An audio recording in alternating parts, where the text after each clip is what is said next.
Shivray 19 February 1630 ला या सर्वांच्या मनात आनंद झाला, कारण शिवनेरी किल्ल्यावर शिवबा जन्माला आला.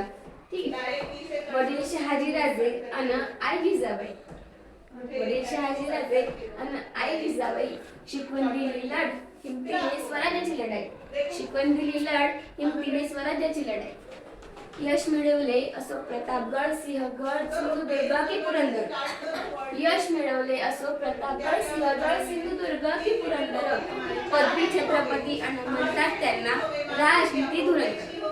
पदवी छत्रपती आणि म्हणतात त्यांना राजनीती धुरंधर. अष्टप्रधान मंडळाची त्यांनी स्थापना केली. कोणी? छत्रपती शिवाजी महाराज. अष्टप्रधान मंडळाची त्यांनी स्थापना केली. या प्रधानांना मान देऊन मोठी पदवी. या प्रधानांना मान देऊन मोठी पदवी. रायगड किल्ल्यात असा दुःखाचा वादळ आला. की रायगड किल्ल्यात असा दुःखाचा वादळ आला. 3 एप्रिल 1680 ला आमच्या शिवरायांचा मृत्यू झाला. 3 एप्रिल 1680 ला आमच्या शिवरायांचा मृत्यू झाला.